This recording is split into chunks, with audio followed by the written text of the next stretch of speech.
मार्च 2014 Malaysian airline की एक और फ़्लाइट अपनी मंजिल की तरफ उड़ान भरने वाली थी। फ़्लाइट के टेक ऑफ से पहले प्लेन में एक अनाउंसमेंट की जाती है। ख़वातीनो हज़रात, हम आपको फ़्लाइट 370 कोलालमपुर से बीजिंग में खुशामदीद कहते हैं। बराहे करम अपनी और अपने साथ वालों की हिफाजत के लिए सीट बेल्ट्स बांध लें। आपसे दरख्वास्त है कि तमाम इलेक्ट्रॉनिक डिवाइसेस जिनमें लैपटॉप्स और मोबाइल फ़ोन्स शामिल हैं बंद कर दें और अपने सफ़र से लुत्फ़अंदोज़ हों।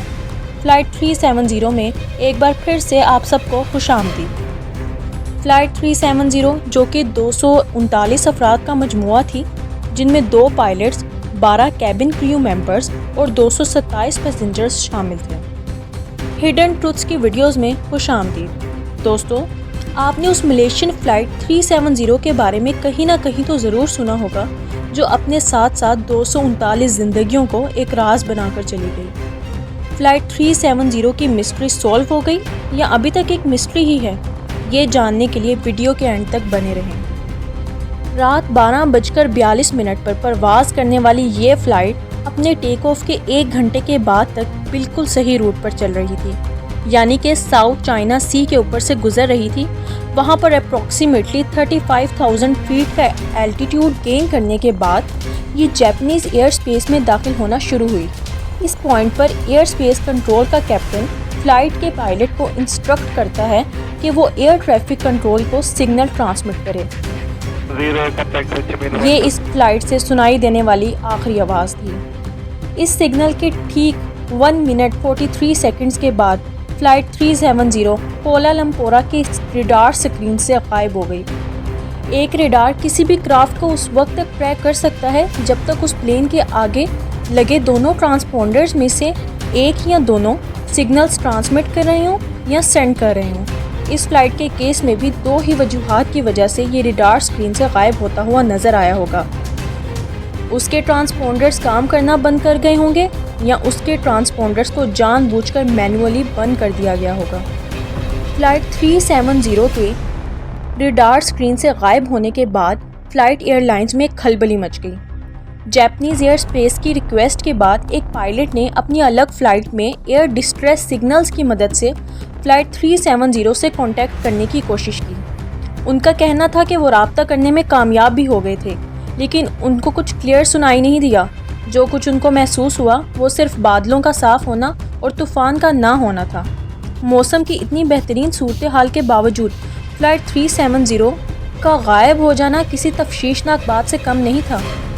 उस पॉइंट पर फ़्लाइट 370 को ऑफिशियली मिसिंग करार दे दिया गया और वहाँ से एक मुकम्मल सर्च ऑपरेशन का आगाज़ किया गया। सबसे पहले फ़्लाइट को उसी जगह पर तलाश किया गया जहाँ से वो रेडार से गायब होना शुरू हुई थी, यानी गल्फ़ और थाईलैंड और साउथ चाइना के बीच में। इस लोकेशन को ट्रैक करने के लिए 7 मुल्कों ने अपनी बहुत सारी शिप्स भेजी, लेकिन कोई एक भी उस लोकेशन का पता नहीं लगा सकी। फिर इस सर्च का पैमाना बढ़ा दिया गया। सिविल रेडार्स जो चूँकि ट्रांसपोंडर्स के ज़रिए पता करते हैं, वहाँ मदद ली गई मिलिट्री रेडार्स की, जो हवा में पाए जाने वाले हर ऑब्जेक्ट को रिफ्लेक्टर्स के ज़रिए डिटेक्ट करते हैं। उस रिसर्च के बाद एक बहुत ही तहलका खेज़ इंकशाफ सामने आया, जिसमें यह पता लगा कि फ़्लाइट 370 अपने रूट से राइट की तरफ एक छोटा सा टर्न लेती है और फिर लेफ़्ट की तरफ एक बड़ा टर्न लेकर पेंसिल्वेनिया को क्रॉस करती है और पेनन आइलैंड पर पहुंचकर राइट टर्न लेती है और नॉर्थ वेस्ट से होती हुई अंडमान सी पर जाती है। इस रिसर्च के बाद नॉर्थ वेस्ट और अंडमान सी की लोकेशंस को भी तफ्शीश में शामिल किया गया। कुछ मॉडर्न एयरलाइंस अब ग्राउंड स्टेशन से अपना कनेक्शन इस्टेब्लिश कर लेती हैं और फ़्लाइट 370 ने भी यही किया। दरअसल फ़्लाइट 370 ने टेक ऑफ से कुछ देर पहले अपना कनेक्शन ऑस्ट्रेलिया के ग्राउंड स्टेशन से इस्टेब्लिश कर लिया था, जिसकी वजह से वहाँ के ट्रांसमिशंस के सारे रिकॉर्ड्स सैटेलाइट कम्युनिकेशन के ज़रिए हासिल किए जा सकते थे। वहाँ से ये पता चला कि फ़्लाइट के पेंसिल्वेनिया में आते ही कुछ स्ट्रेंज रीजंस की वजह से फ़्लाइट का सैटेलाइट से राब्ता मुनक़ता हो गया था। उस वक्त ये वजह बताई गई कि फ्यूल एग्जॉस्शन की वजह से प्लेन क्रैश हो गया होगा, लेकिन फिर टेलीफोन सैटेलाइट के ज़रिए स्टेटस सिग्नल्स भेजे गए, जिसकी वजह से ये पता चला कि इस आखिरी ट्रांसमिशन पर बना एक 7th आर्क यानी 7 सर्कल्स का एक लिमिटेड एरिया है, जो कि ऑस्ट्रेलिया और कज़ाकिस्तान को कवर करता है। ये 7th आर्क साउथ इंडियन के ऐसे हिस्से में मौजूद हैं जहां पहुंचने के लिए 6 दिन लग गए। यहां पहुंचकर तलाश की गई हर चीज़, लेकिन इस फ्लाइट को जैसे ब्लैक होल ने निकल लिया हो।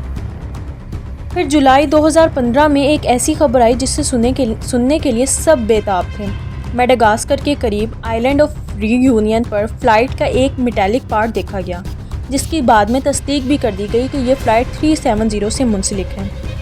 1 साल बाद ओशन इन्फिनिटी नाम की एक कंपनी ने फ़्लाइट को ढूंढ निकालने का चैलेंज एक्सेप्ट किया, लेकिन इन्हें बड़े बड़े पहाड़ और वोल्केनोस के अलावा कुछ ना मिला।